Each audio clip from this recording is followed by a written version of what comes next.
Today seemed to be very much in contrast. As I just said, the sun has come out in resplendent glory, and whatever little mopping up and tidying up operations taking place out there, the ground staff came out rather early this morning. There is, in fact, a bit of sawdust just to the northern end of the pitch. Maybe we'll talk a little bit more about that. Let me just say quickly good morning and welcome to Raphael Crony. No, it's not Raphael Crony, it's Ali de Bellat. Well, Raphael Crony was here prior to I coming. Yeah, good morning to you, Pastor, and good morning to all the viewers and listeners. And as you say, wherever they are, whether it's morning, noon, or night, nice being here. Right, well, let me just quickly give you the lineup for today. Today being Sunday, the 6th of June, and should. Oh, sorry, we're gonna go across to the toss first, but so let's go right across with Kerry Frank to take the toss. Welcome to the toss for match number 19 in the Dream11 Spice Island T10.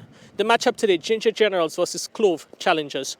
We have here at the toss party the match referee, Carl Felix, our two captains, Roland Cato, Cyprian Forsyth, and the third umpire, Jerome Fraser. They are here to orchestrate the toss. Mr. Match referee, over to you. Right, gentlemen, this is the toss we're going to use today. The coin, sorry, this is head from captain in Cato has a coin. The call is a head and it's a tail. Roland, you've won the toss. I think, first of all, congratulations. It's your first toss in 6. What's the decision of Ginger Generals? We'll have a field first. All right, you guys coming in, the last couple of results didn't really go the way you want. I'm looking to bounce back today. Yeah, most definitely. Last couple of games didn't go the way that we want, but the mood in the dressing room is quite good. The guys are positive, so we're coming out today and playing better than we played in the last couple of days. All right. We're playing on some wickets that was covered down for the last day and a half. Looking forward to extracting any early moisture that may be left in them. Yeah, most definitely. The wicket has been covered on the whole day yesterday. A bit of rain outside, a little bit cloudy still, so I think that they have a little bit of moisture in the wicket for the first half hour or 45 minutes or so. All right, and total you have in mind, you think you can comfortably chase later on? We're looking to restrict them under 100, so anything less than that will be a bonus for us. All right, well, Roland, all the best for today's match, and we look forward to a good performance. All right, thank you very much. We're going to have a chat with Cyprian. Cyprian, coming in now, Clove Challengers, one of the form teams in the tournament, would have won like 3 of your last 4. Being asked to bat first, is that something you have done also? No, I was looking to bowl first as well with the wicket covered for the entire day. Yesterday there would be some moisture in the wicket, but at the end of the day, we still have to play cricket. We still have to put runs on the board, and I think scoreboard pressure would be crucial today. All right, we see for the last couple of matches there seems to be no particular order in terms of batting first and winning. 2 days ago or 3 days ago, all teams batting second one. 2 days ago, all teams batting first one. So with that said, now, what sort of total you think would be a good one they can defend? I think anything in excess of 120 would be good. And we saw a couple of games 120, 119, and teams chased it down. So anything in excess of that is where we will be looking at. All right, you guys would have been off the field yesterday due to rain. How are the guys keeping? How are they ready for this one? Everyone is good. I think yesterday was a much-needed rest day, so we welcome that. But I'm sort of disappointed that we didn't get to play cricket, which we're all here for. So we're pumped up here today, and we're looking for another win. All right, well, Cyprian, all the best to you and Clove Challengers for this encounter. Thanks. All right, so the news from the middle. Ginger Generals have won the toss, and it asks Clove Challengers to bat.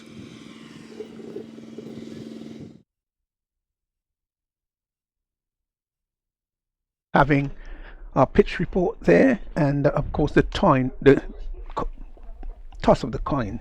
The news is that the Generals, they have won the toss and they will field.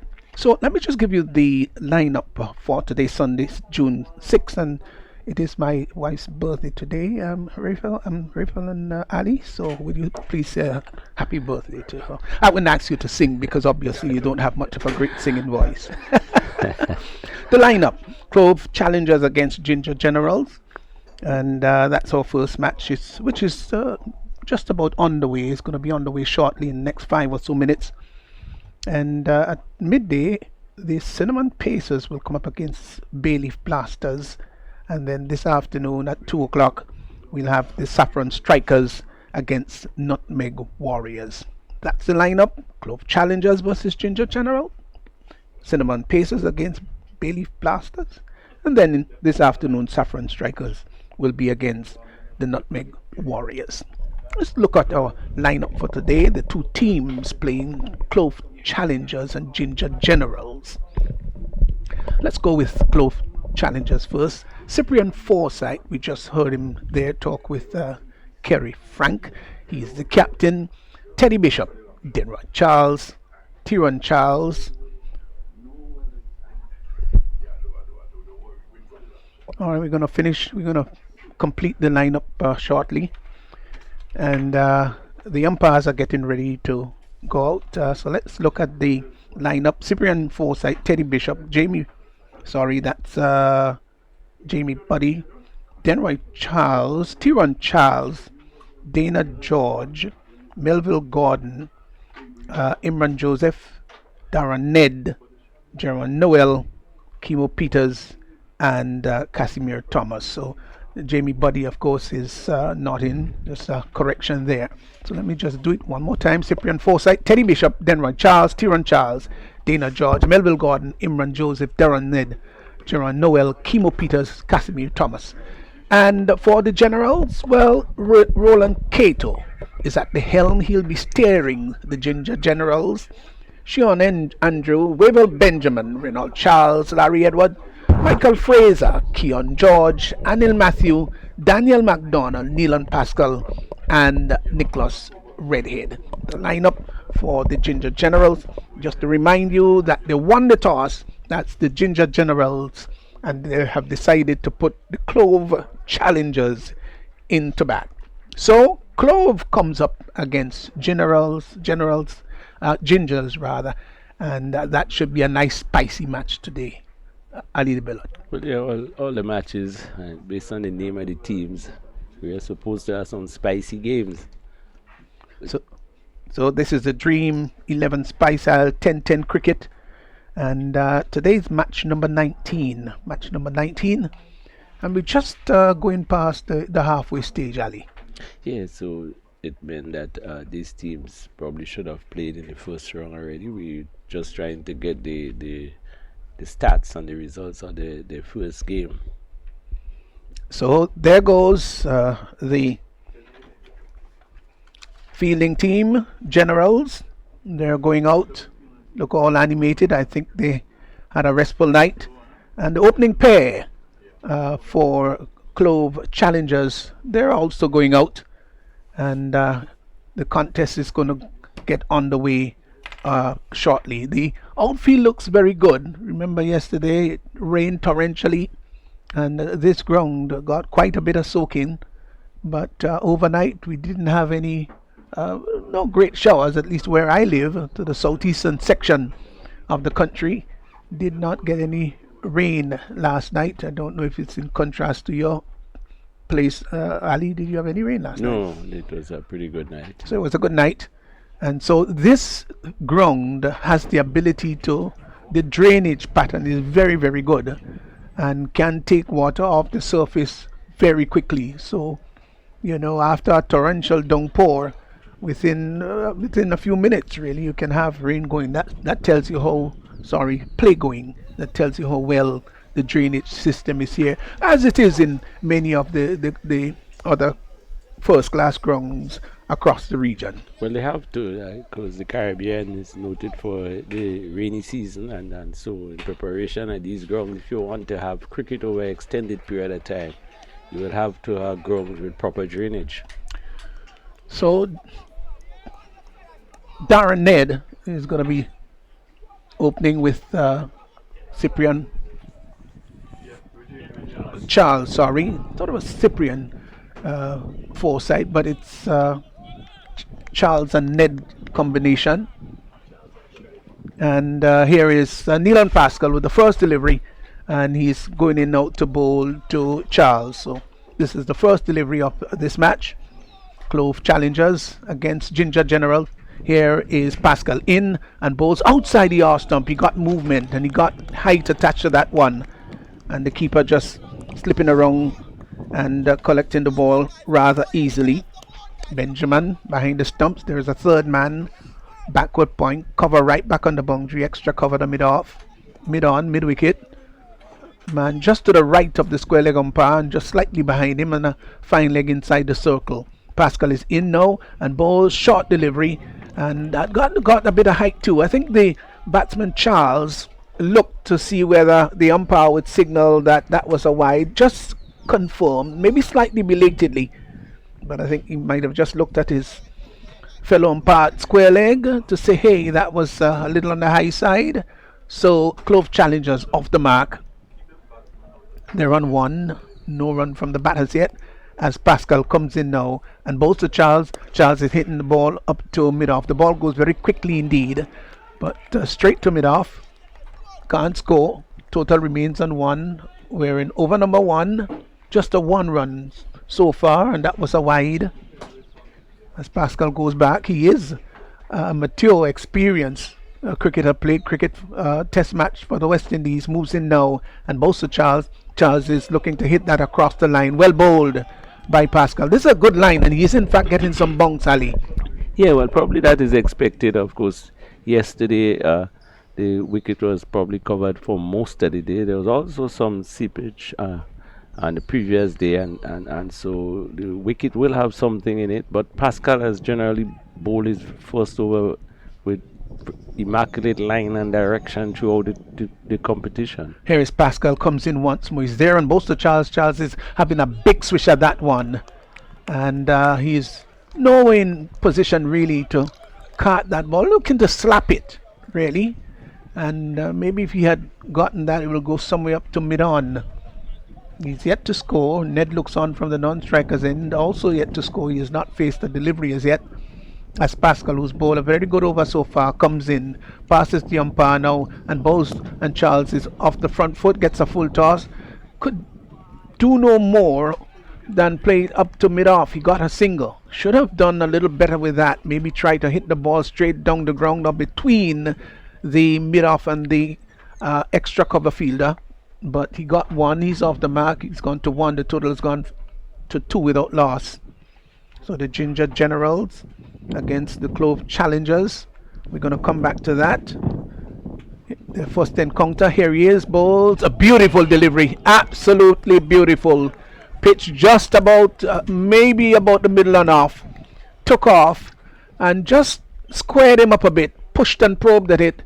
And the ball rushing past Ned's bat. The over comes to an end. That was a fine over. Yeah, beautifully bowled. And again, Pascal continued to get movements from the southern end. That one pitch probably just on about off stump and going further away. But I think the height, that was difficult to play. It leapt onto him. And an excellent first over. But he has always bowled his first over with good line and direction. Yeah, good control. And a bit of pace too. Rather bouncy. So the first encounter, Ginger Generals 83 for 5 in 10. Clove Challengers 84 for 4 in 10 overs. They won in the last ball of the match. So Larry Edwards is going to bowl the second over, and he's going to move into bowl to Denroy Charles. Here he is now and both to Charles. Charles is coming forward and looking to drive. Ball took the outside edge. It may have taken the outside edge. The keeper Benjamin didn't collect it behind the stumps, didn't do that cleanly. Just the body language of the bowler seemed to suggest he may have gotten a nick. Here once more Edwards is in and Bowles cramps him, and the ball goes down behind the keeper to fine leg and gets a single. That one just seemed to have come in with the arm and was looking to give himself room. Was Charles. Got a nick onto it, went down to the fine leg area, got another run. He's gone to 2. The total has pushed on to 3 without loss. Win over number 2, bowled by Larry Edward. He's there now on Bowles, outside the off stump, onto the front foot. Just passed the ball down to third man. Ball travelling much too quickly for the single. So good tight beginning here by the Ginger Generals, just having the batsmen in check here. Nothing explosive has happened so far, as Edward once more left arm orthodox, wrung the wicket, and Bowles, that one turns him around, looking to turn it out on the onside. Got a bit of turn to that one, and the ball goes out on the offside. The keeper from behind the stumps comes around rather quickly, picks the ball up. Benjamin, yes, ball straightened rather than turned, straightened onto him rather than going the other way. The left arm orthodox will tend to get the ball to spin away from the right-handed batsman. Here once with Edward, he's in now and bowls outside the off stump, comes forward and just smacks the ball up to extra cover. Didn't really cue it very well, didn't time it well. They're still searching for good timing, both Charles and Ned. Total remains on 3 without loss as Edward so far has bowled a very good over, round the wicket once more, and he bowls, he comes forward, pushes it out to cover. They've got to hurry. The return comes into the keeper, and there is an appeal for run out, but not with all the conviction in the world, as the batsman just seeming to rush to get the single. So it was a little close call there for Ned, but got home. 2 overs gone, is 4 without loss. Another good over. Both open bowlers bowling excellent overs. Again, the very experienced players they are, and so using their experience here. Edwards again continued to create a bit of problem to the right-handed batsman. He's a type of bowler, left arm around the wicket. You expect the ball going away. He gets the ball to come in quite often, and that gives the right-handed batsman quite a bit of problem, as he did in that over. Yes, and when you have a left arm orthodox that can get one to straighten, one to come in, and then you got one that can go away, and then bowls one that does nothing, he can certainly be a handful. It is something like the right-hander bowling the googly. Yes, Gets yeah. it. And it's a craft, I think, really, that you've got to work on. Like anything else, nothing just comes automatic like that. Well, Clove. I was explaining to one of the young left-handers that you need to get that delivery in your armory if you want to be successful. That's right. These days, so many of the very good bowlers, they don't just do one thing. You've got to put variety into your attack. Here is a bowler that I love to see bowl from the far end, is a redhead. Comes in with a beautiful straight approach. He's there now and bowls to Ned. Ned is onto the back foot, onto the front foot rather, just pats the ball in front of him. No aggressive intention as redhead comes in, easily picks up and goes back. He always seemed to be unruffled, is Nicholas Ned.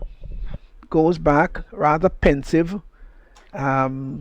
Relaxed body he's got, and that's good for a fast bowler. If you've got your body tense, it certainly doesn't allow you to bowl with the kind of speed and venom that you would like. But he looks all relaxed, begins to move in, head still. He's passing the umpire now and bowls to Ned. Ned is getting a good delivery. That red at him. They go to a very quick single. They've got to hurry, and it would have been very close as Denny Charles was coming in very quickly for the single.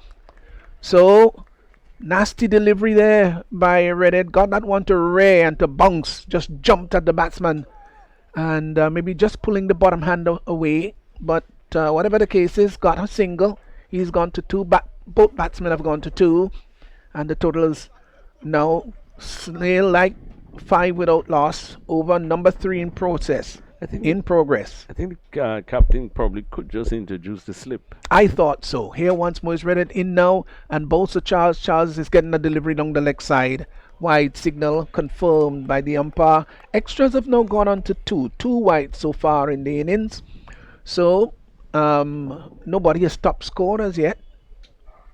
Extras 2, Charles 2, Ned 2, 3-2, 6 without loss. And 2.2 overs. 2.2 overs. So we're in a 2 zone this morning. Well, what wonderful coincidence. And Ali de Bella, always so sharp, has the ability to observe things. Here once more is Redhead in and bowls, looking to pull that through the offside. And again, as Ali de Bella said, there should be a slip place there, because the bowlers are getting bunks. Now, if your bowlers are getting bunks, you would want to encourage your bowler. Sneak a slip in. You can take out one of the fielders there in the cover area. You've got nothing to lose, because the bowlers are not really pitching the ball right up, short of a good length. That's when you should have that first slip in. At least one. Clove challenger, 6 without loss, as Nicholas Redhead comes in again and bowls outside the off stump, looking to cut that behind square. And I think he played over the top of the ball as it carried into the gloves of Benjamin. Total remains on 6 without loss. Clove challengers. Good, lovely beginning here by Ginger General. They've really come in. They're steaming. Both Pascal and Redhead, they've bowled very well. And the sole single over by Larry Edwards economical as he turns again from the top of his mark in beautiful sunshine, lovely conditions here at the National Stadium. Rushes past the umpire now and bowls, and he's tugging that through the onside, beats the mid on and mid wicket. Will come back for the second run. The ball is pulled back just inside. They won't come back for the third as the return is strong to Benjamin. They get two. That's not where he really wanted to hit it, Charles, but he got it, just tugged it up to deepish mid wicket, and he got two. He's gone to four, and the total has moved rather slowly to 8 without loss. Well, yeah, I surely would have lit up there because that was one of the few deliveries that was pitched right up, and you really had a swung at it, not timing it as he expected. Here once more it's Redhead. Once more coming in now, and bows to Charles. Charles is swishing at that outside the off stump. There is appeal for cut behind, gone. Outside the off stump, his body position nowhere where it should be really. Look how far he stays away and had a big swing at it. He didn't get across and try to get on top of the ball and cut it behind square. So the first wicket has just fallen as Charles goes. Caught Wavell Benjamin of the bowling of Nicholas Redhead. He's gone for 4. It's 8 for 1. But I think in the competition so far, that probably would have been the more hostile spell we have seen from opening bowlers. And again, this one making quite a bit of height. But you could see the batsman intent because the ball has been making height. So he tried to give himself room to probably hit it over backward point somewhere in that region. And unfortunately, just took the edge. Or fortunately for the bowler, he took the edge and was out caught. And a good catch by wicketkeeper Wavell. Yeah, well, he had two options, Ali. He could have sort of moved across, get on top of it, though it may have been a little bit more difficult because it was bouncing a bit, and maybe cut it square or behind square. Or he had the other opportunity, and that was to uppercut it. Now, with the pace of the ball, had he uppercut it, would have gone maybe flying over to the third man area. Probably could have gotten a 6. Teddy Bishop comes in to join Charles. Here's a no over by Edwards outside the off stump. Cuts well. Good diving stop there at backward point. Just diving across to his right. Charles. And now Charles did a good bit of work there. That's what's going to really impress skippers. Cato must be very happy about that. As here once more is Edward into his second over. Left arm orthodox. He's bowled rather tidily so far and moves in to bowl to Bishop, who's taking his first ball, taps away at the crease, and he's in and bowls. Bishop is off the back foot. There's an appeal for cut behind. Not out. Benjamin was jumping up in jubilation, maybe seeking to intimidate the umpire. The umpire remained as constant as the Northern Star. Said not out. Total remains on 9 for 1. As Edwards once more in and bowls. Bishop gets one that comes into him. They go through for a single, get it quite comfortably in the end. So he's off the mark. His Bishop, he's gone to 1, and the total has now gone into the double figures. They're in over number 4, and they've got to think about accelerating here. 10 for 1. Edward in his second over. Here he is, passing the umpire, round the wicket and bowls. He's coming forward. Oh, that might have been a cut and bowl miss. He was moving across to his right. Maybe the non-striker got in the way a bit. Let's see. Yes, it was a cut and bowl, and no, he should have taken the catch. Yes, he cannot fall the non-striker at all. It went in and out, and he wasn't impeded. Am I right, Ali? That's why he looked so disappointed. I thought for a moment maybe that the non-striker got in his way, but he didn't. Here he is now. Is Edward bowls to Ned. Ned is coming forward, and the ball beats everything. We'll wait and see what the umpire would signal, whether it's a leg by or by. Leg by, that's right. And the total has gone to all the ones now. Bishop is on 1, 11 for 1, as Edward into his second over. Just a 1 ball remaining in this over. None for 4 so far. So he's been very tight and miserly. Edward once more round the wicket. He's in now and bowls to Bishop. Bishop is driving, just tucks the ball down to long off as Cato is down there, picks the ball up. The over comes to an end. At the end of it, 4 overs gone, and they really didn't do very much in the power play at all. 4 overs gone. Clove challengers sent in to bat there, 12 for 1. But they didn't have much opportunity. I think their got some pretty good bowling, and probably is one of the lowest scores in the power play so far in the competition, 12 for 1. But of course, still got some 6 overs to go. They will have to try to make up from here on out. Yeah, I think it's the lowest total we've got in the power play after 4 overs, 12 for 1. That's crawling. It's really uh, very slow, and the field can now open up a bit because the power play has been completed. But Pastor, sometimes it happens because the power play end, we extend the field. But I think that type of bowling, you could have keep some pressure on the batting side. Yeah, and that's one of the things you've got to be always cognizant when a team is really under pressure. You should allow the pressure to be piled on. Well, Daniel McDonald is going to bowl from the far end, from the southern or River Road end, and he's going to be moving in to bowl to Teddy Bishop. So there is a third man now, and a backward point, just about 15 yards separate the distance between those two. As McDonald will move in.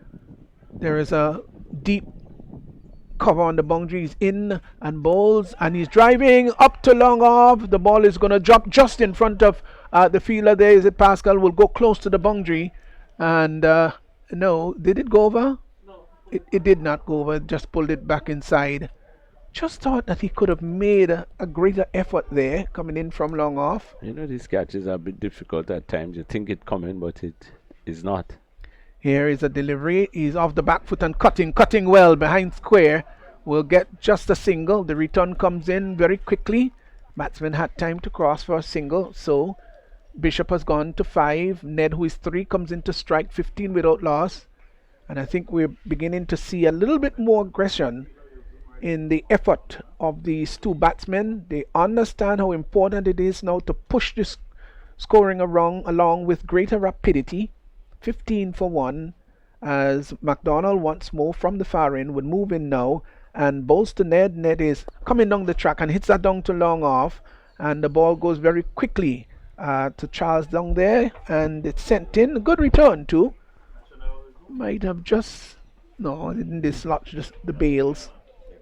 So 1 more to the total, 16 for 1. But good bowling so far by McDonald, who comes in once more down the track, and he's gone stumped. Came down the track and was looking to heave that over long off. Didn't make contact, missed everything. So Bishop goes for 5. Easily stumped there by Wavell Benjamin of the bowling of McDonald. And well, another one goes. Clove challengers, they're in real trouble now. They're 16 for 2.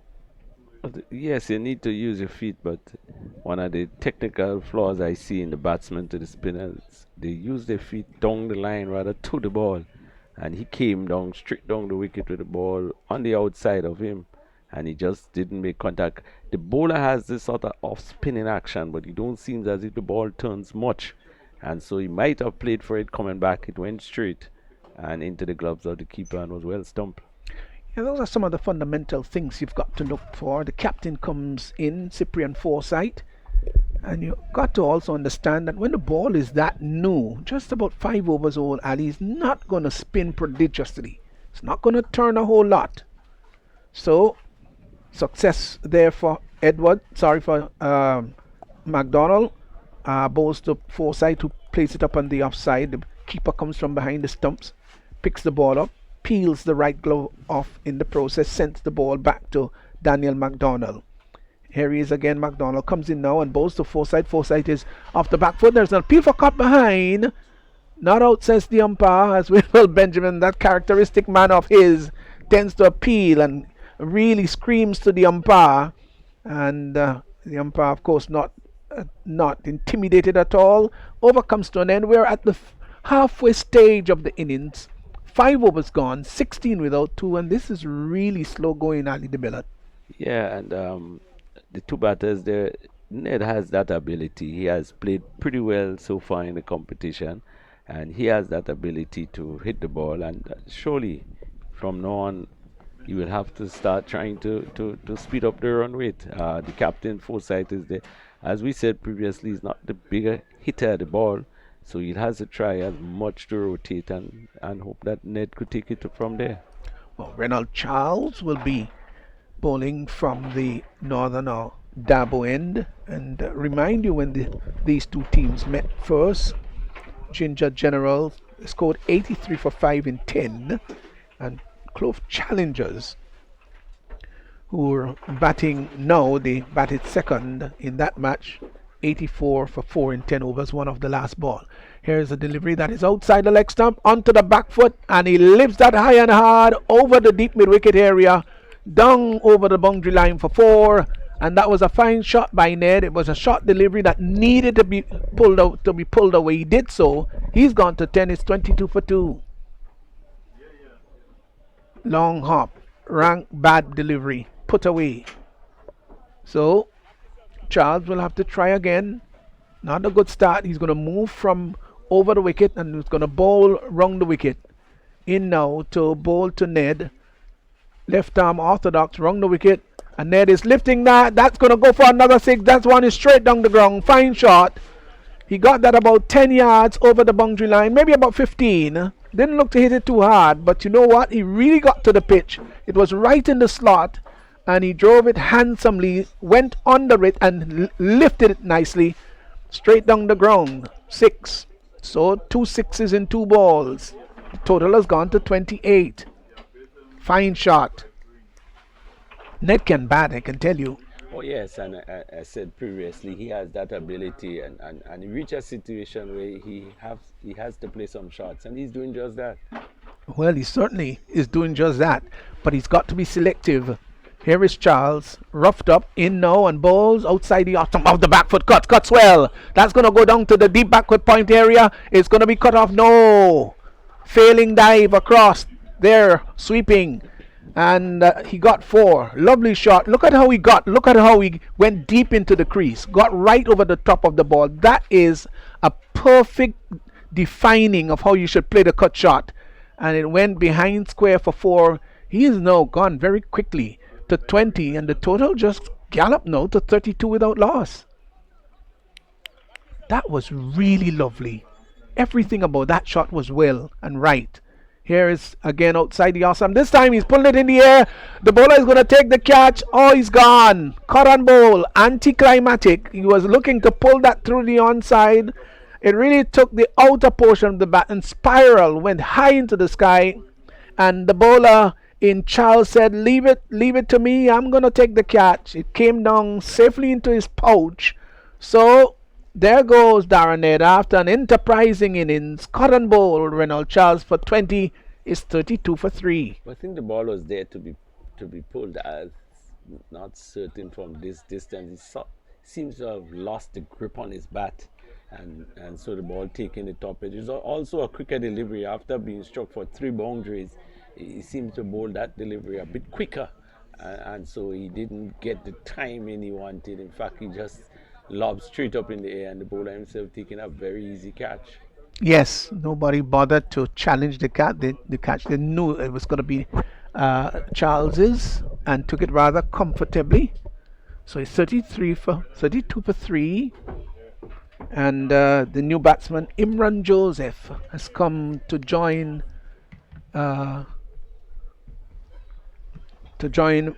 Forsyth.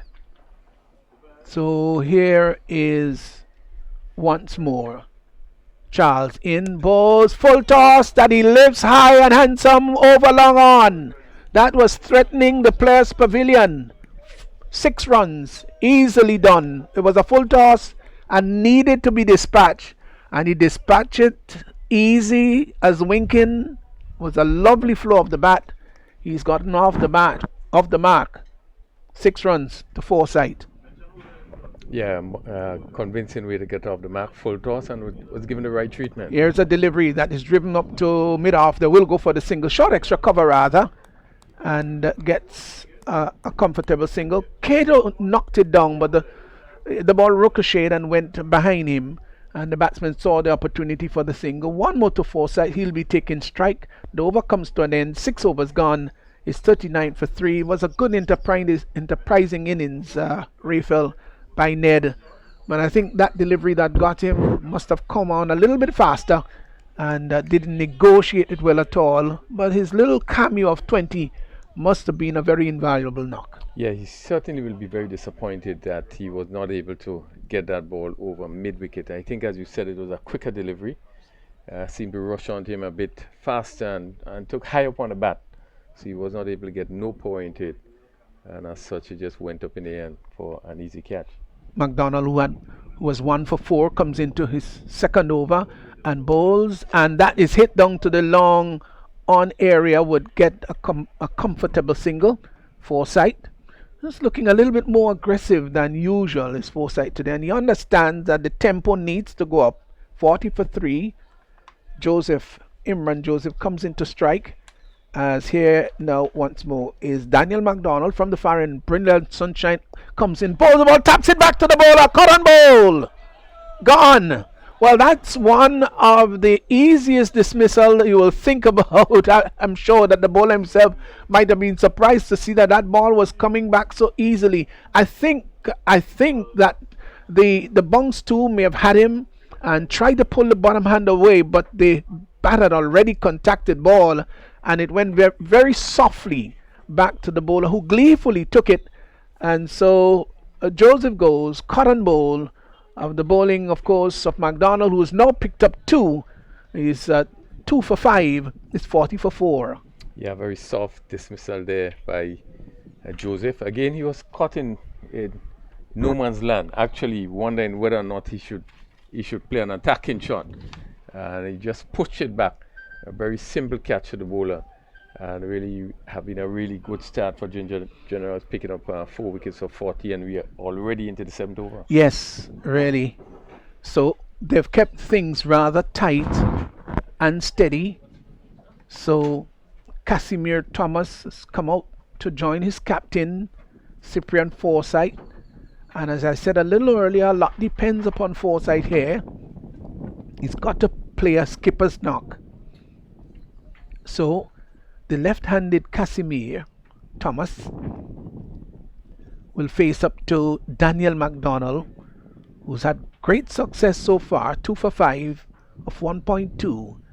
He would move in bright sunshine, third man backward point, extra cover mid-off, in now and bowls. He's coming forward, is Thomas, prots the ball out in front of him. The bowler on his follow through went across to his right, got a good accommodating bounce. He's happy with his bowling performance. Once more he's in and bowls down the leg side, looking to sweep, and they will get a single. Let's see if the umpire would suggest that. Oh, it's a wide down the leg side. The pads didn't come into action there. 1 move to extras, which has now gone on to 5. Wides are 4 out of those 5. Just a 1 leg by. 42 for 4.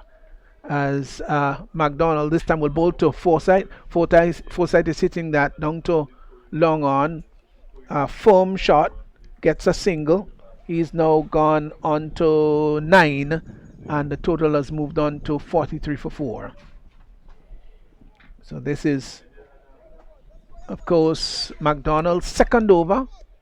He's done good service for his captain as he moves in again to bowl to the left-handed Thomas, who comes forward looking to drive, doesn't make contact. Benjamin from behind the stumps ran very quickly, and if the batsmen were thinking about a single, it had to be aborted. As all is well once more, as McDonald moves in now and bowls to Thomas. Thomas comes forward, can do no more than push it along the track for the bowler to pick up easily. The over comes to an end. 7 overs gone. 43 for 4. 43 for 4. And with the current run rate, Rafael 6.14, I think they'll be slightly disappointed with that. Yes, most definitely they will be disappointed. I must say though that the bowling have not been bad, but the ball have been coming off the wicket, so it seems as though it make it very difficult. And it is normal with this wicket as we start early in the morning. We tend to take some time to dry up nicely, and we see that the batsmen have been playing probably too early, as we saw with Imran Joseph in that last over, and push it back to the bowler. Just a bit of patience and the batsman would need, but at 43 for 4 with 7 overs, they really would need to step it up for the last 3. Yes. And sometimes when the boundaries are not coming, you'd want to think about nudging it around, getting singles and twos.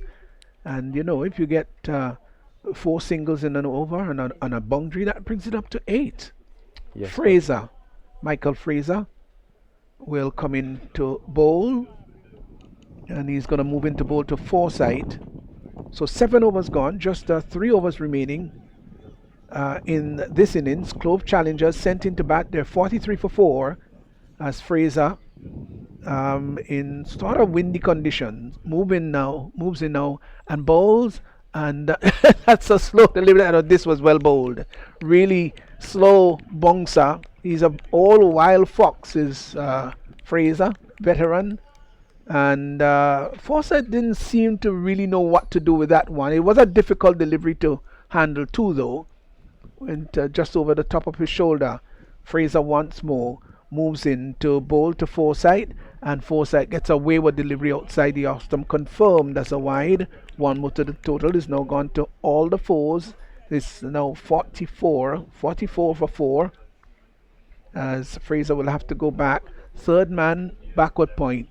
Deep cover, conventional extra cover, long off, long on, deep mid wicket, deep forward square, and the fine leg is in. Bowls tucked down to the deep mid wicket area. They've hustled for 1. They're not going to come back for the second. Will they? The return comes in. Oh, it's not a good one by Reynolds Charles. Really, maybe just dropping in front of the keeper. And you could also argue that maybe Benjamin didn't really gather very well, but it was always going to be a difficult second run, and they just luckily got there. Yes, certainly. Luckily they got in there, but the throw had to be better. It really was dropping short. Being a little bit difficult for Benjamin, and so just give the batsman enough time to get in, but it really looked close from the time they turned for that second one. Yes, it was always going to be rather treacherous. Here once more is Fraser moving in now and bowls to Forsyth. Forsyth gets a slower delivery that he tucks down to the deep mid wicket area. Just a 1 bounce down to Charles down there, who makes good coverage, goes across to his right, covers about 20 yards. The batsman had time to cross for 1. 1 more to Forsyth, who's now gone to 12. And the total has moved on to 47 for 4. Clove challengers brings Casimir Thomas, who's yet to score, into strike. He's faced 3 balls already. So Thomas, slender built. But Fraser continues to really take pace off the delivery, making it very difficult. The batsman really have to come at him. And we saw the Forsyth there looking to pull and really had to reach for it. And as such, get it bouncing down to mid-wicket. Yes, he is. He's using the pace very well. Fraser is in, and both to Thomas. Thomas is turning that up on the onside. The bowler will run across to a short mid-wicket. Just seemed to get just a little bit of movement in the air with that ball, and the batsman had time to cross for 1 as it was pushed just up on the onside. 1 to Thomas. He's just gotten off the mark, and the total has moved on to 48 for 4. So they're getting close to a landmark, but they want to go far beyond this 50 runs landmark. Fraser once more into his first over. 4 deliveries already gone, and would move in this time to bowl to Forsyth, who's on 12. Forsyth needs runs. He's short of runs. Fraser is in and bowls, and he gets a slower delivery that he tugs down to the mid-wicket area. They've gone for 1. Are they going to come back for the second? No, not this time, as Charles hurls the return to Benjamin, who had to really go up with great height. And he's already a tall man to pull it down, pluck it from the air. Did a good job too. And the batsman had time to cross for 1. So 1 more to Forsyth, who's gone to 13. The total has moved on rather slowly to 49 for 4, as the left-handed Thomas now comes into strike. Michael Fraser again, a few stuttering strides, now begins to lengthen and strengthen them, passes the umpire now and bowls to Thomas. Thomas is driving up to long off, will get a comfortable single. Cato comes off the boundary. They know they will come back for the second run. Good running indeed. Maybe Cato didn't attack that ball as he should. They saw that he was coming in without any great sense of urgency and said, hey, let's go for 2. And in the end, they got 2. So 51 for 4 to 50 coming up. It is a landmark, but they'll have to do quite a lot in the next 2 overs. Yeah, with just 2 overs to go, 51 for 4. They will want to probably make the last 2 overs the biggest of the overs in the inning so far. But good running there and picking up 2 runs in that last delivery. Keto being a little bit slow, did expect them to just go for a single. I thought that the batsman really saw that he was moving slowly and really took the opportunity to come back for the second run. Well, remembering the first encounter, they had a very tight, nail-biting encounter, didn't they? Yes, 83 and 84. They all batted 10 overs. It has been the closest match we had so far, but really was a tight one. Imran Joseph hitting, getting the last run of the last delivery. Yes, it was one of those nail-biting crackers. Well, Clove challengers today, they're a bit under par. They want to get up to maybe about 70 runs, at least 70, as Nilon Pascal is sagaciously brought back into the attack. He moves in to bowl to Forsyth. There now, bowls. Forsyth gets a slower delivery that he turns down to backward square. They've hustled for one. They won't come back for the second. The return is a very good one. Good service there to Benjamin, and the batsman would settle only for one. One more to Forsyth. He's gone to 14. It's 52 for 4 as Casimir Thomas will come in to strike. The field changing over to accommodate him. That's what I should say, accommodate him rather than to to seek to impede whatever he may have up in his mind. Either word could be used, depends on how you look at it or which side you might be thinking about it. 52 for 4. Casimir Thomas taps away, looks up and sees that Pascal is in outside the yard stump, hits that in the air. The ball is going down to the deep mid wicket area. The catch is going to be taken. No, it goes over the boundary line. That's 6 runs. Well, maybe if it were a taller fielder, may have had a greater opportunity. He seemed as though he was in for business, and then it went just over his head, and that went all the way for 6. So that's a good club, a good hit there by Thomas. He's gone to 9. Here's Pascal in now and both to Thomas. Thomas gets a wayward delivery outside the Austin. They will in fact go through for the single, and good run in there by Forsyth. Saw the opportunity, wide signal by the umpire, and he saw the opportunity for another run. So 2 in the end. The total has gone to 60 for 4, brings Forsyth back into strike. Yeah, Pascal trying a slow delivery there and just pitching it full and wide of the off stump. And Thomas failing to make contact, and the keeper didn't collect it cleanly.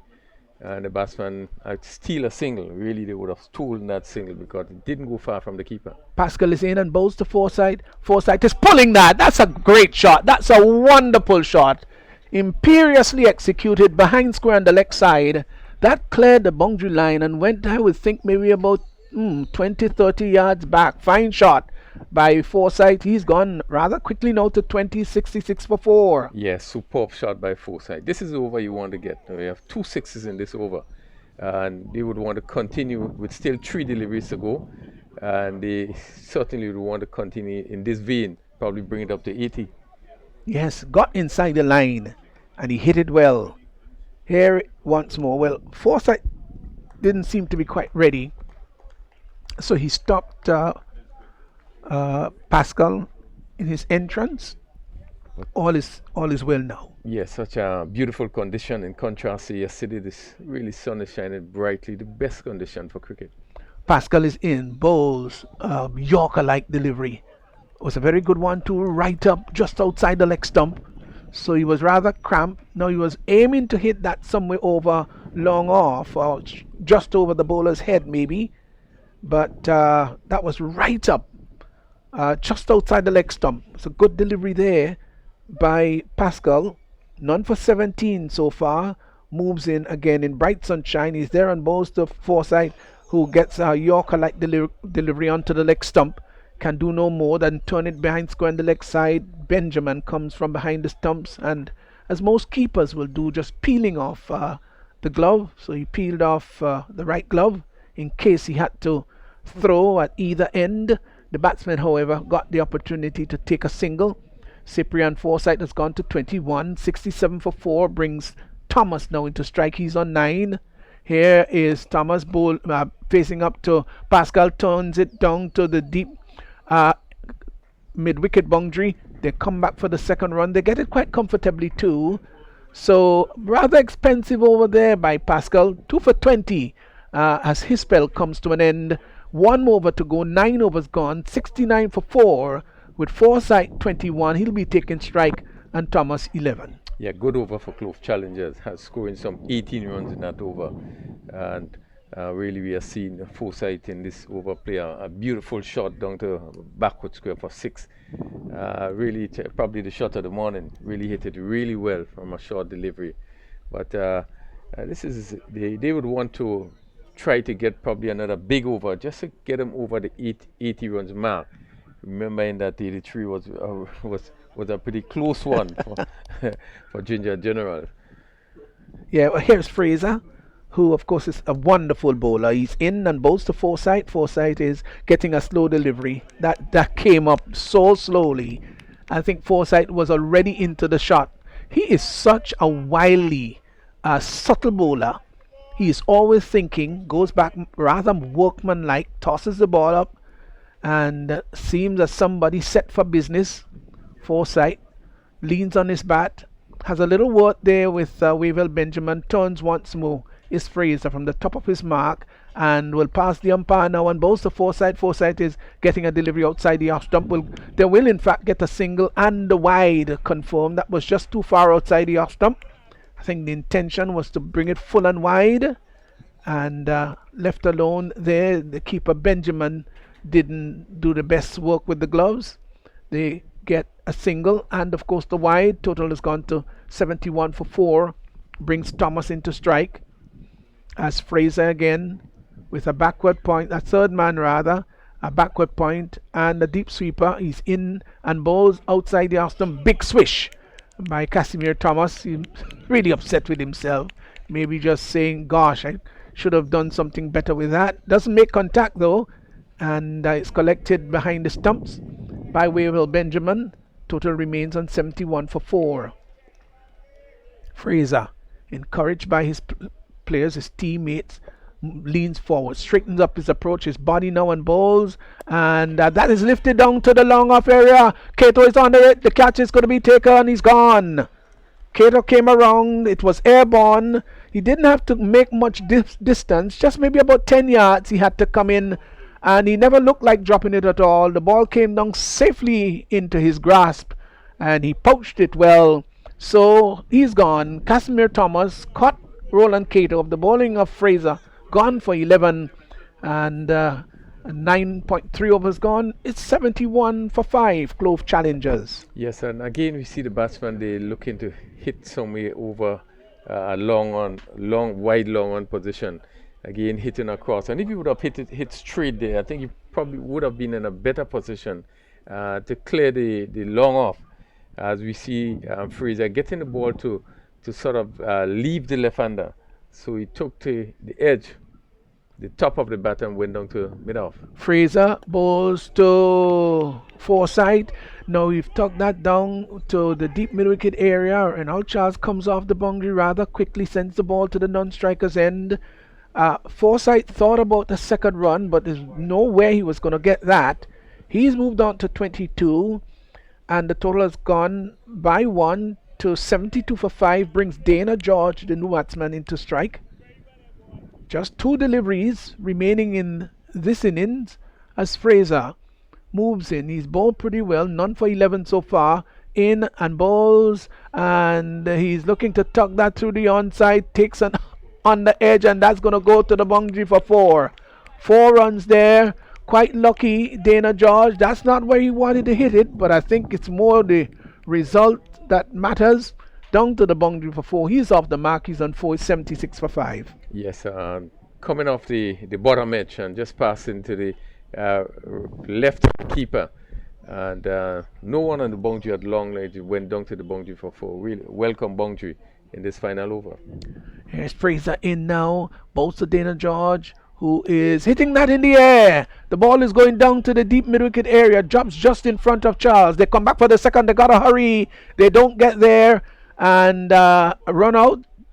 He had the ball in his hand, didn't he? Yeah, that's right. So I think run out trying to get the second run. And so the innings has come to an end. 76 for 5. Well, we'll just have to wait and think. I think it was confirmed that he was run out, right? So the 10 overs have been completed. And the total that we've got here is 76 for 5. 76 for 5 of 10. And the Clove challengers, I would think, Raphael, they must be feeling a little bit disappointed with the batting performance. Yes, I think they will. I think despite the fact that I think Ginger General bowled very well, but I think that seeing that the ball was not coming on, you just had to adjust in terms of your batting. We didn't see that happening. Some of the batsmen would have been playing too early, and as such, we saw the cotton bowl of Imran Joseph, and you just had to, as you read the wicket, try to readjust in terms of the way you batted. But we didn't see that happening. But I must say that Ginger General really would have used the surface pretty well. That strip was covered practically for the whole day yesterday due to the rain, so it will have a juice, a little moisture in it, and because of that, the ball was not really coming off as normal, as quickly as we expected, and as such. And this is why you need to first of all get into it. You understand what is going on and read the wicket, and then you adjust the suit. But we didn't see that adjustment happening, and as such, they struggled to get up to 76. We just gonna just confirm the final score. They struggled to get to the score, and I think that Ginger Generals should feel pleased with that sort of score. For we expect as the wicket dries out, they know it's going to play. It will be easier for batting. Yes, and of course we've got a few more matches, 2 more matches after this one. Let's just go through the scorecard a bit here. Denroy Charles was caught Benjamin behind the stumps, that is, of the ball of Redhead, went for 4. Darren Ned played an enterprising innings, 15 ball knock of 20. Was caught on ball Charles, he went for 20. Teddy Bishop stumped Benjamin of the bowling of McDonald, went for 5. Cyprian Forsyth, the captain, not out 22, had to play an important role here. Imran Joseph cotton bowl McDonald without scoring. Casimir Thomas was caught Cato down at long on of the bowling of Fraser for 11. Dana George not out 6. So at the end of 10, 78 for 5, 78 for 5. Extras were a healthy contribution, 10, 1 leg by, and 9 wide in the process. So let's look a bit here at the bowling for Ginger Generals. Nylon Pascal had 2 for 20, had a very good first over, no wickets. Larry Edwards, economical, he really bowled very well. 2 overs, no maidens, none for 5. Nicholas Redhead had 1 for 4 of his sole over. Daniel MacDonald, 2 overs, no maidens, picked up 2 for 8. Reynolds Charles, 1 over 23. He was the most expensive of the lot, but picked up a wicket, the wicket of Darren Ned. And Michael Fraser, who was so wily and subtle in his bowling, 2 overs, no maiden, picked up 1 for 17. So the final total we have here, Clove challengers sent into bat 78 for 5, 78 for 5, with the top scorer being Cyprian Forsyth, who not out in the end for 22, and a nice little contribution by Darren Ned, 20 runs of his 15 balls. So we will be waiting for the reply of Ginger Generals. When they go to bat their 10 overs, they'll have to score 79 for victory. So while of course the innings being changed around, and of course the Clove challengers are out there just preparing themselves, doing a little bit of warm-up, then we await for the Ginger Generals to have their turn at the crease. So join us, and then we're going to bring the description of the Ginger Generals chase of Clove challengers 78 for 5.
Welcome back, Dream11 Spice LT10, Grenada National Stadium. Ginger Generals need 79 for victory, and they will feel very confident going after the 78, as we are about to see the start of Ginger General innings. These both teams had a very close encounter, their first meeting, 83 and 84. As we are about to see Tyrone Charles picking up the attack from the southern end. And Keto. This one is cut. Beautiful shot through the cover. Short, and Keto was on top of this one and really hit it smoothly through the cover. And it went quickly across the surface down to the boundary for 4. Well, it's good to see Keto opening the batting. He has not been in tremendous form, and as the captain, he wants to lead, and so he comes out at the top. It's the type of wicket that you need to bat. You know, it's not just trying to hit. You have to settle in and bat, and that was an excellent shot. Charles to Keto. Another short delivery and a smash to backward point again for 4. Bad delivery, and really was given the full treatment. He hit it really well, and it raced across the field for 4. Yeah, short again outside, a bit of pace in it, but asking to be hit. He had the full, the width was wide enough to give the batter the full leverage to hit, and he hit it well. Keto, it's good to see Keto leading from the top. Not much pressure, 78. Not a big total, but really they have to score the runs. Another short delivery, and this is swing. Let's see where it goes. Over long on for 6. Again, good shot. Short delivery, and really give the full treatment as he got on it and really hit it smoothly over a wide long on for 6. But sometimes when you seems not to be bowling the proper line and length as you should, probably you need to cut your pace down a bit and look for accuracy. What the bowler did there, he tried to generate more pace, and it was short and asking to be hit. And we have seen the bowling of Ginger Generals in that they really use the surface, was not trying to bowl too fast, and that really worked in their favor, picking up wickets and making the batting very difficult for Clove challengers. But yet we see Charles looking for peace as he's up to the wicket to bowl to Keto. He allowed this one to go outside the off stump, and this sort of length you wanted the ball leaving the right-handed batsman and taken by the keeper, Teddy Bishop. And Teddy Bishop we haven't seen really come to the fore as yet. Didn't last long today. It's 14 without loss. He's still into the first over. Charles, third man on the boundary, backward point cover, square cover, extra cover. Played down to that backward or gully position. Good comeback, 2 deliveries from Charles. Captain spoke to him, and we see he has cut his pace a bit and looking for more line, and the line is just on and about off stump, and Keto has to defend. Yeah, that's what have been effective in terms of cutting your pace and using variation. That is what you have been seeing. Another good delivery by Charles. So you really concluded over the 3 good deliveries. Again, ball leaving Keto, who was equal to it, and allowed it to go to outside the off stumps. After 1 over, Ginger Generals needed 79 for victory and 14 without loss. Yeah, good last 3 deliveries. I just said a bit just outside the off stump. Yeah, slow down a bit on the pace, look for more line and direction rather than pace. And Keto had to defend. And I said, this is the type of wicket that you need to bat, and the score is not a huge one. So the batters could have a good look at the bowling and play to suit. Yeah, most definitely. They have time, they can do that. But coming off 14 of the first over, this is sort of start you would want, chasing a smallish total of 78. So Daniel McDonald, who also has opened the batting for the first time in the tournament, and he's going to be facing Dana George. One expect Dana George to use some variation. We have seen him do that in the tournament so far. He's coming right arm around the wicket from this northern end to bowl to McDonald, who get a full toss and place a square leg, and they probably will pick up 2 runs there. 2 easy runs. The leg side field, just 3 players on the leg sides. Really a pack offside field, a populated offside field with a mid-off, extra cover, a cover point, and still a deep gully, and third man on the boundary. George to Daniel, who plays it to short fine leg, and you're going to pick up a easy single there. Good running by Keto there. But not good bowling from the opening bowler, because he had 6 men on the offside, and the first 2 deliveries was on the stumps and going further down the leg side. He's bowling left arm over the wicket, and that will tend to get the ball to slide into the batter. Maybe he should have been around the wicket and sliding it away from the left-hander. Yeah, I agree with you. The tendency of the natural swing is to get the ball to leave the right-hander, come into the left-hander. So any little touch, you probably will go on the onside. So, well, he's now over to the right-handed Keto. He's up on boulder Keto. Keto looking to play through the onside again. His ball going into the pad, and you could see this one, they moving, pitch maybe somewhere around leg stump and going further down the leg side. And Keto looking to walk it around. 17 without loss. And he's strengthening the onside. Let's see. No, he's just putting somebody on the boundary. But Keto would have been a bit disappointed there that he missed one that was on the pad, and there was no one patrolling the boundary areas, and he missed out on that. George to Keto. This one down the leg side, wide signal by the umpire.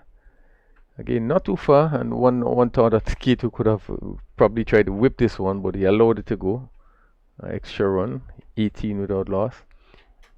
I think probably the player that has now been posted on the deep backward, so square leg boundary, probably didn't want to risk hitting it in that direction, and he allowed it to go. So Roland Keto, a good delivery, pushing to the offside, but good run in there. As this one, he took the piece off and give him the opportunity to pick up a single. So 19, Keto on 15, and from 8 deliveries, he had 2 fours and 1 6 in his innings so far. Very confident start by Ginger Generals. It's good to see a lot of times when side are small score, they tend to take their time and then find it coming to the end where they're under pressure. McDonald allow this one to go through outside the off stump. We haven't been seeing that too regular in this tournament. Batsmen allowing deliveries to go outside the off stump. But played no shot. Well, there's no slip, and the third man is wide. I think probably it was a bit wide. He could have just steer it down, maybe get a boundary. But it's not a big score. Yeah, but really there's no need. I think quite a lot of time, a lot of deliveries. This one is hit down to long on. The amble a single.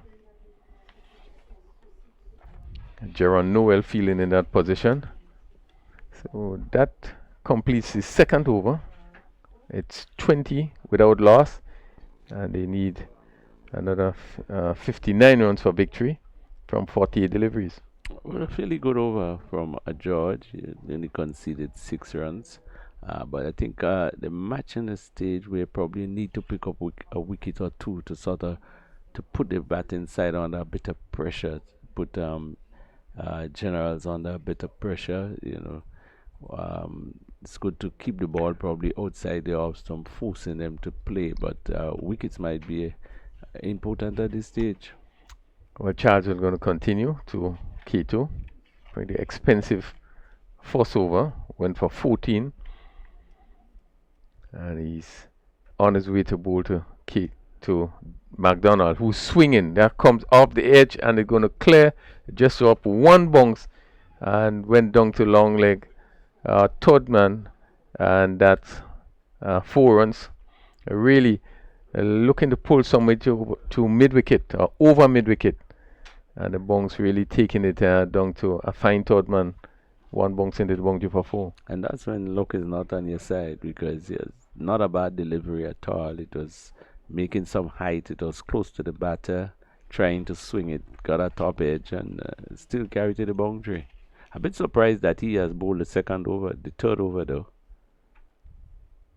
Well, he's up to the wicket, bowled to McDonald. Again, he's hitting this one to mid-on position. Picking up a single, the fielder moving foresight quickly to his right. So 1 more to the score. Takes it to 25. And most of these teams have this left-right combination, which is quite taxing on the umpires that has to move from square leg to square leg. And these umpires these days stay so far from the stumps. It's quite a bit of a jog to get to the other end. Well, he calls for a lot that he's seeing that the umpires also ought to be fit in terms of the movements. K2 faces Charles down the track, hits a lovely shot, really high and hard. That went over wide long on for 6. Charles just pitching it up there, and K2 you could see taking a few steps down and swinging it lovely over that wide long on area for 6. But what Keto has been doing is that he sort of covers he stays outside, maybe a leg guard, but he covers the stumps. And so if you're going to pitch on the stumps itself, it gives him a good chance to swing because he's outside the line of the ball. And that's what happened there. It was not a bad delivery in terms of the line, but the length was probably a bit too close to the batter and swinging it. And in fact, the ball had actually gone into the tunnel of the stadium and gone to the bottom part, and so the players just disappear, going to find that ball, to retrieve the ball. Well, it tells you something about your movement when you leave your crease and move down to play shots. We saw Bishop in the Clove Challengers batting. He came down the wicket to a delivery, and the way he came down and he still tried to hit across. And he was easily stumped. Well, you come down and you try to cover your stumps at least, or cover the ball, so even though it misses you misses the ball, probably should crash into your pad. I think Keto came down the track. You could see him keep coming down and more or less going across, and really was in good position as he picked it up, and it really went smoothly over that wide long on area of 6. And really a good shot. Yeah, but in a run chase or just 70 plus, I thought that his first over was not the best of first over, and probably that small score with Keto still there, who took a liking for him in the first over. Maybe they should have used another bowler for the third over. Yeah, I agree with you. He's now gone for 26 in 8 deliveries. As we see, still three fielders on the leg side. As Charles is up to Keto again, stepping across and again looking to use that leg side area, which is less populated, as he went across and again looking to clip it over mid wicket. It went into his pads. I think he, again, just unfortunate he didn't make contact, but he was in a good position to clear. And sometimes you set the field to the bowlers, but sometimes you need to adjust based on how the guy is batting. And he has been trying to hit the ball on the onside, and they only got 3 players on the onside. Well, yeah, one would have thought that some adjustment would have been made. We still in the third over. Remember, the power play is 4 overs. It's 32 without loss. As the umpire just trying to make sure that everything is right. As we look at the field, we third man, Imran Joseph on the boundary. a deep gully, a square cover, a mid-off, cover feeler on the boundary as Charles Keto again is clipping this one over midweek, not getting hold of it, but again, that position being vacant as it went down to a forward square leg and picked up another 2 runs.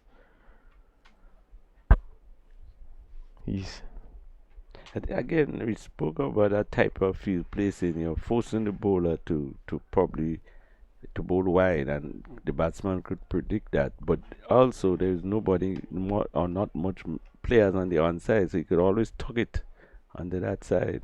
Charles once again to Keto. Keto is hitting beautifully again. This go over mid wicket and go over the boundary for another 6. Again, getting into really good position and picked it up. And it went to it sailing over mid wicket for another 6. Another big over for Keto. It's now 40 without loss. And Keto score moving to 29 from 12 deliveries. And as I said, a bit surprised that he would have asked to bowl that third over, but also without protection. And you had to watch how the batter is batting. He's giving himself, he's coming across his wicket before the bowler bowl, and he can always play that ball on the onside. Well, he has so far gone for 20 in his second over. He's up to Keto again, getting into position and lifting this one. Let's see. Probably just just cleared the long on fence for another 6. A really huge over. Again, Charles guilty in pitching the ball up, right up. And Keto moving into it and hitting it over long on for another 6. Really big over. Some 26 runs scored in that over. And Generals really motoring along after the end of 3 overs of 46 without loss. Well, it's also good to see Keto coming into his own. We all know he's a very talented batter on the windward and has not been in real good form. He's a captain of the team, and today, show that he wants to do well. He took the opportunity to open bat. It was not a big score, and he has been doing extremely well. Yeah, well, what is so important about his batting is his positioning. Getting into the right position, you could see moving, and really, there seemed to be no risk even in the shots that he have been playing because of him getting into the right position. So 46 without loss after 3 overs, requiring a further 33 from 42 deliveries. Imran Joseph.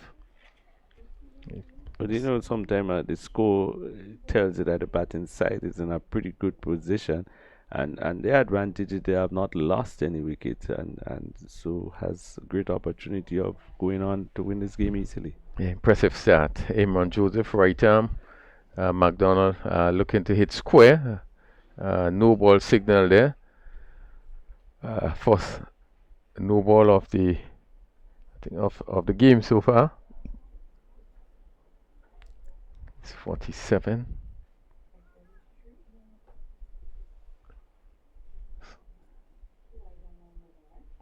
Wide.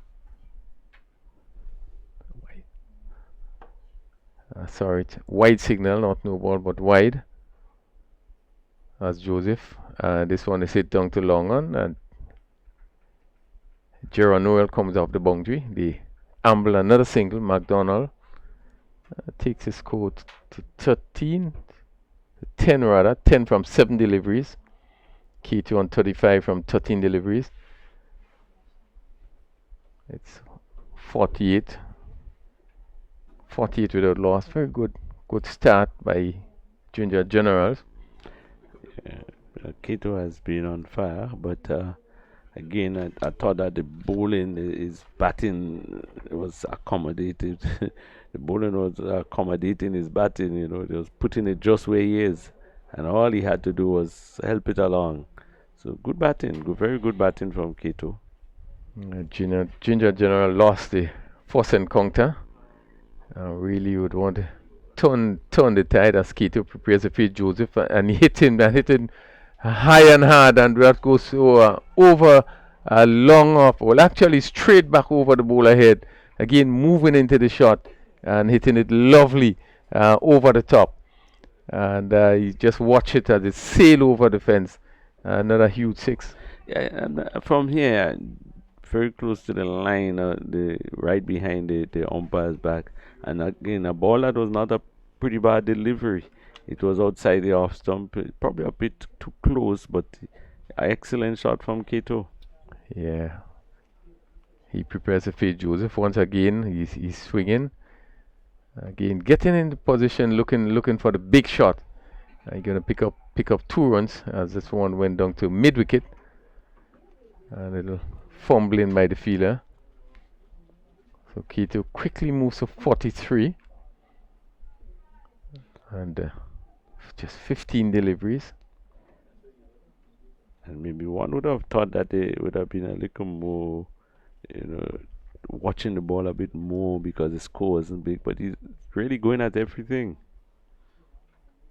Joseph to Kato. Kato is down the track hitting it. This one go over. Let's see. Noel, beautiful. He's dropped it. A really superb effort there by Gerard Noel. That one just going over long off. And he coming back. He got both hands straight. And just as he hit the ground, it just fell out. And we can look at it again. It's a good movement. Really a difficult one in the air. Beautiful try. And really Kato getting a lie there, but a superb effort by Noel. If you could have given points for effort, I think you would have gotten maximum. Really an excellent attempt. Great attempt there by Noel. Kato once more down the track, hitting down to long on, and this one go straight to the fielder, and a simple catch again. Kato looking to clear that long on fence, and went down to long on, who came in and really took a simple catch. That seemed like Jamie Body coming in and taking an easy catch. Well, I think you had to sometimes give the bowlers credit that compared to the previous bowler, he has been bowling a bit slower. He doesn't got a pace onto the ball, so your timing has to be more precise. And as we saw the Kato coming down the wicket and not timing it as he did most of the other shots, and an easy catch to long on. Yes, and we look at the delivery. It really wasn't a delivery that warranted that shot, because it was no way up to him. So he was coming down to a shortish delivery that sort of bunks, and as such he really couldn't get much onto it. And probably if he had stood in his wicket, it would have been a ball over his head, because it was very short and lifting. And Body coming in, they take a easy catch. So Generals have lost their first wicket at 58. The wicket of Roland Keith, who opened the batting. He was caught by the substitute Body. Bowled Joseph 45 from 17 delivery. What he has done is put his side in an excellent position to go on to win. Weevil Benjamin. Good, quick, hostile delivery there. Really had to pull away from it there as it went through to the keeper Joseph. Some aggression being showed in that delivery. He completed his first over and picked up 1 for 12. A good over, and again, probably we wonder why the change wasn't made in the previous over. Good over from Joseph. Got to right the important wicket of Kato, but also bowled a couple good deliveries. It's 58 for 1. 21 required from 36 deliveries. Ginger General is really in a good position to really pull off this one. Strange things have happened in cricket before, but I think that they're in an excellent position to win. Yes, most definitely. The odds really, they are the big favorite in this encounter. McDonald as Gerard Noel, the off spinner, right arm off spinner, pick up the attack from the southern end, and he's bowling to Benjamin, Weevil Benjamin, who covers up, comes off the edge, goes down to a fine third, where a slip position would be, but good movement there by the fielder at that short third man position, or or maybe what you call it? Maybe yes, he's going back to that position. And if it was pacey, I'd say a fly slip, but that's what it's been a short third, man. And for this delivery, Benjamin covers up and push it back on the onside. They look go for a quick single, and the bowler having to do some work, move quickly wrong. So one more. Benjamin off the mark. McDonald, who's on 10, comes back into strike. 59 for 1. McDonald has just been the anchor and watching what was happening on the other end. I think he has his opportunity now to move on. There's no need really for any risks. It's 20 of 34 deliveries. So Noel going to come around the wicket. John Noel, who represent the win was in the West Indies tournament at 2018. Right arm off spin. He's around the wicket now on bowl. And McDonald again looking to hit this one somewhere mid on. Really passed pretty close to the leg stump, but just seemed to miss this one. Ball seemed to be going on with the arm. No signal, so he probably would have gotten an inside edge because there's no signal from the umpire. Yeah, probably. Yes, taking the inside edge. So one more to McDonald. He's 11. Again, this one is pushed back to the bowler. Good tight bowling so far by Noel in this over. Keeping it really up to the bat. Seem to firing it in. Benjamin. For this delivery, he's looking to swing and he's bowling. Really not a bad delivery again. Benjamin looking for the big shot. And seemed to have played as we look at it here. Yeah, really swing right across his delivery. Again, playing across the line. And that ball crashing into the stumps. And Noel, who now picked up a wicket in his first over. Sometimes, I like to say these guys don't like to bat. I mean, with just 19 runs needed after 2 deliveries, why charge down to off spin and try to hit him over the top?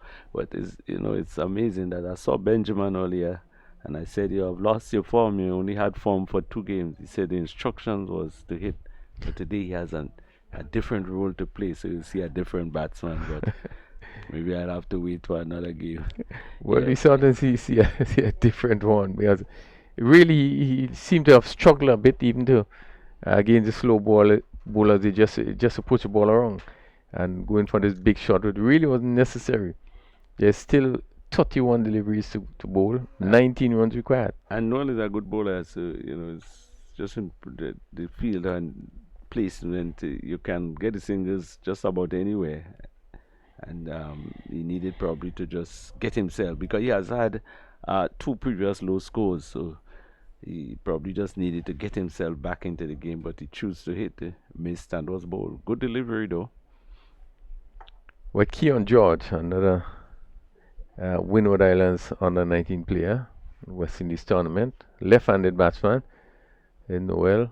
This one is played down to the field backward square. The fielder comes off the boundary. So he's off the mark with 1 first delivery. Risky shot but effective. He seems to take it from just about middle and off and turn it down. You could have seen the reaction of the bowler. Had he been beaten, there would have been a serious appeal there. But he's off the mark, and good over from Noel. Yes, really good over. Just keep the ball right up, a good line. That's his first over. Noel, 3 runs, 1 wicket. 61 for 2. Just concluded 5 overs, so quite a bit of deliveries to go. And Ginger Generals just need 18 for victory. Emron Joseph, who also picked up the wicket in his first over, will continue.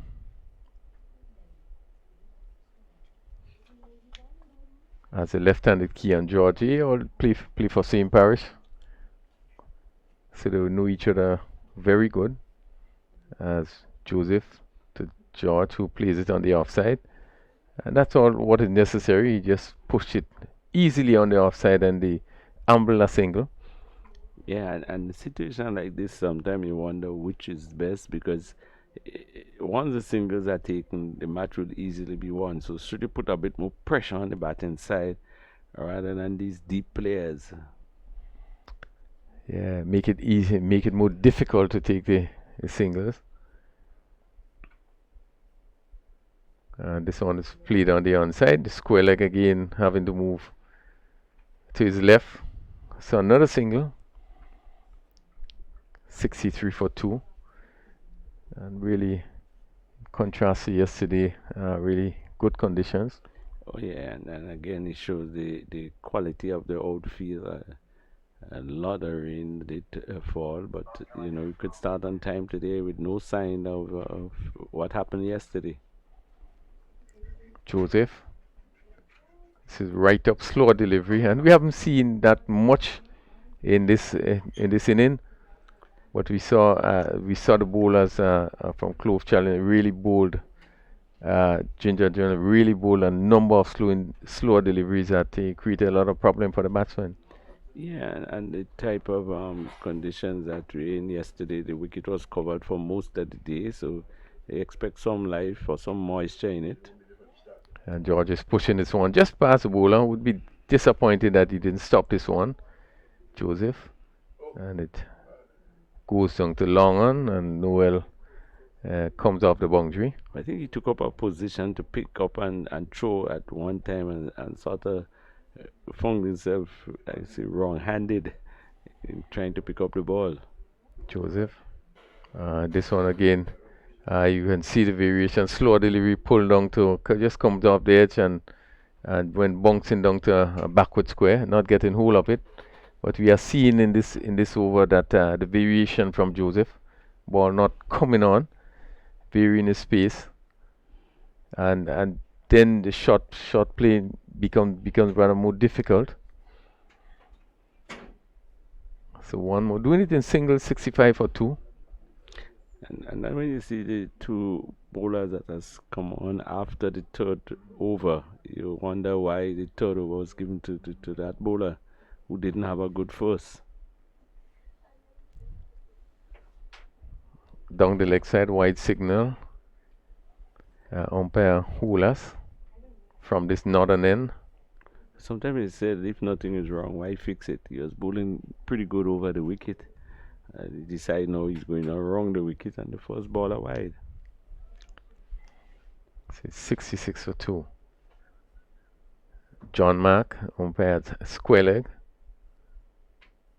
as Imran Joseph right arm around the wicket to bowl to George. Again, George just pushing it on the onside as it came into him. And there's no run, so that completes another over. Joseph, 2 overs, no maiden, 1 for 17. So 66 for 2. And we have 6 overs completed. And you can see the intent by George and McDonald. You know, they have indicated clearly that they are just going to push it wrong and take the singles. Quite a number of deliveries, just 24 more deliveries, only 13 runs. And so, you know, it's still probably the bad ball will come along, but no risk in their batting. Yeah, it really should be really easy going. 13 from 24. Noel, he also comes around the wicket to the left-handed Daniel. Daniel 13 from 11 deliveries. So even though he have been there from the opening, just 11 deliveries pace, and this he's playing and stroking this one nicely down to long on. Let's see, they're probably going to look for 2 here. Yes, they're going to come back for 2. Slight misfield by the fielder on the long on boundary. Yeah, he did cover quite a bit of distance to get there, but he just fumbling and picking up the ball and allowing the batsman the second run. 15 to McDonald, 68 for 2. Full toss and play down to the backward square. The fielder comes off the boundary and he's coming back for 2. And yeah, good run. And the throw was not the best. And the batsman had time Thomas. I think there were always going to be 2 runs there, but the throw was pretty wide. And good backing up in the outfield. 70 for 2. Over number 7. McDonald and 17. Noel to McDonald. It is played into the covers, and they, although he didn't time it when bunks into cover, and he picked up another single. And maybe it's a plus because the ball would have traveled much quicker to the fielder, making the single more difficult, and they set off from the onset. Denard Charles in that cover position. 2 left-handers, and stroke again to that same position. Charles comes in again, and they were looking for second at the batsman taking one more. It's one aspect of the cricket that I always think need to be reviewed. They make a very good throw, hit the stumps, and the ball ricochet, and the batsman has an opportunity to get a run out of something that he didn't do. Yeah, I should be signaled dead ball. Yeah, I think so. 72 for 2. Daniel McDonald 18. Keon George on 2. And Noel goes this time over the wicket, outside the off stump. Again, no shot offered by the batsman. 7 from 19. Noel, and this again, he's looking to swing. He made no contact. And that conclude a good spell by Jerome Noel. 2 overs, no bid, 9 runs, 1 wicket. And after 7 overs, 72 for 2. Yeah, just 7 runs needed for victory. Still 18 deliveries in the context of how this competition has gone. That should be pretty easy going. And yeah, good over from Noel, but of course the batters are just being a little bit more careful. A lot less risk being taken. And so I think they are well on their way to an easy victory. So you see Darren Ned is going to pick up the attack from this northern end. And Ned, who would have really impressed with his batting. He really had some good innings in the tournament, and today he got 20 really, but really looked well. He was the one that looked really positive in the inning. He's coming around the wicket to bowl the key on George. First delivery, George pushes back on the onside. Drank medium pace, but good line for his first delivery. Yeah, and as you said, he has been one of the top batters in the competition. His bat excellent. He could really attack. He hit some big sixes. He defends well, and a really good player. Yeah, really has been known. Really came into focus with his bowling. Played a backward point and the Ambler single. So one more. Ned came into focus really with his bowling. I think he was bowling really quickly. He got onto the West Indies under 19 team and really was one of the players that you think that impressed quite a lot. A lot of effort was made with him. But now we've seen that his batting has also come on. Now he's up to the wicket, ball to Daniel. Shot, this one cut down the backward square. Lovely shot. The race across the surface. Really beautiful shot. Really confidently played by McDonald. Yeah, good shot. It was short. It was outside. Quite a bit of width. Neither line or length was what he probably wanted, and the batter took advantage of it, spanking it backward point for 4. 77, and that ball really traveled quickly across the outfield. He's up again to McDonald. This again played down the backward point, same position, and goes into the boundary again for another 4, and really a convincing victory as McDonald played that cut shot for another boundary. Yeah, well, the writing was always there on the card that they are going to win the match easy, but 2 good shots to end the inning. But again, sometimes we look at the field placing that, the previous delivery where the batter played it, and the fielder probably could have shifted wrong a bit. But that's it. That's the end. That's the result. 8-1 for 2. Easy victory. 7.4 overs. So confident. Well, the batting didn't need to do anything spectacular, but Kato innings surely would have tilted the would have enforced the results would have gone their way by his inning. Yes, confident victory there by Ginger Generals. Remember, they lost the first encounter, lost in the last delivery, but this time they have really turned it around and win this encounter really rather convincingly.